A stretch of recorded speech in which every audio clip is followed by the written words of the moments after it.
हालांकि हालांकि संजीव जी, इस पर हम लोग कल एक विस्तृत कार्यक्रम करेंगे, लेकिन आज उसके बारे में थोड़ी सी जानकारी हम अपने दर्शकों को दे दें कि जिस प्रकार से हुमायूं कबीर ने कहा है कि वो कुर्बानी में चाहे कोई भी जानवर हो, उसकी कुर्बानी दी जाएगी, चाहे वो गाय गौ माता ही क्यों ना हो, यानी गाय की भी कुर्बानी दी जाएगी।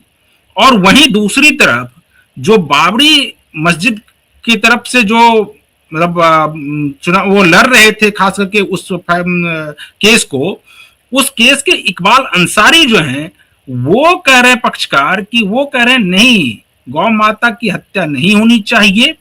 और वो तो यहां तक कह रहे थे कि वो योगी आदित्यनाथ जी से कहेंगे कि गौ माता को राष्ट्रीय पशु का दर्जा दिलवाइए और उनकी सभी लोग पूजा करें।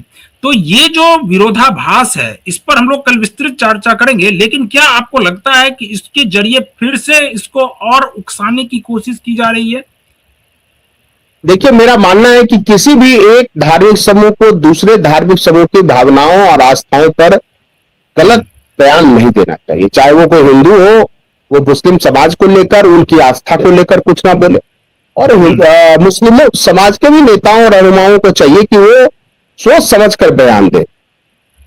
और मुझे लगता है कि कुर्बानी के लिए बहुत से जानवर है, भैंस है, कट्टे कट रहे हैं, भैंस के बच्चे होते हैं, वो हैं, बकरी है, बकरे हैं, भेड़ है, ऊंट है। केवल एक ही गौ के लिए आपको क्यों आकर्षण है?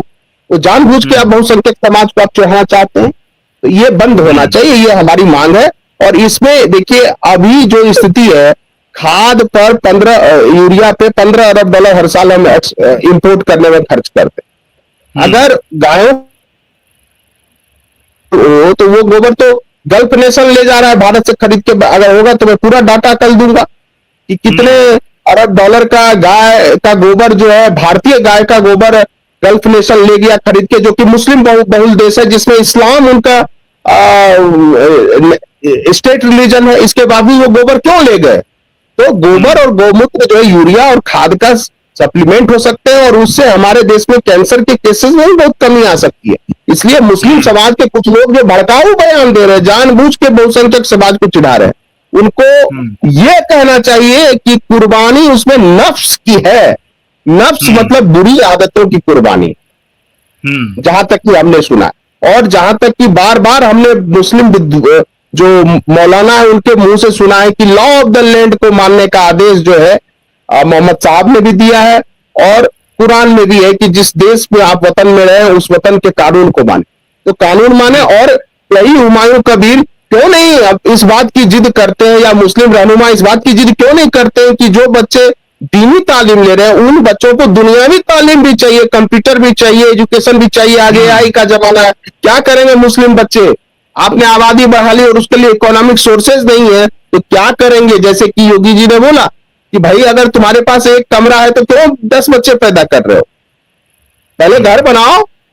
तो लड़ाई अब एजुकेशन की है, किसी जानवर को कुर्बानी देने की नहीं है। और गौ को हम लोग माता सनातन में इसलिए कहा गया है कि अगर किसी मां की डेथ हो जाए और बच्चा, उस बच्चे को गाय के दूध से पाला जा सकता है।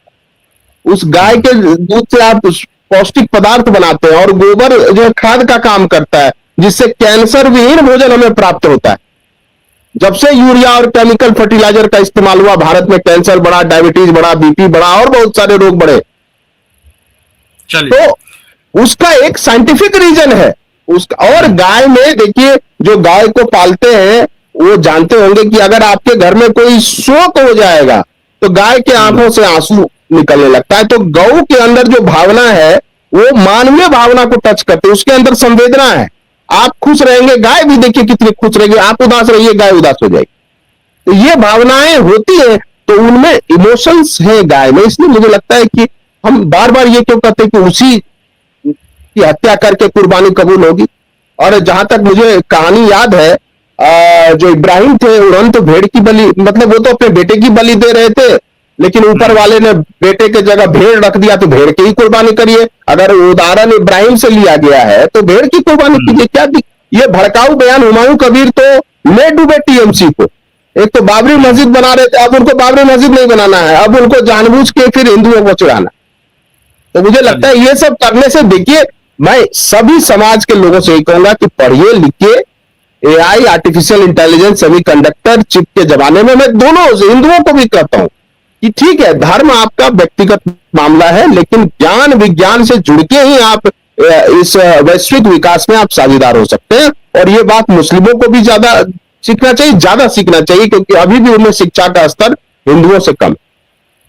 चलिए चलिए संजीव जी, तो आज हम लोग इस डिबेट को यहीं पर खत्म करते हैं। तो बाकी तमाम खबरों के लिए आप बने रहिए क्यू वाइब के साथ। मुझे दीजिए अनुमति, नमस्कार।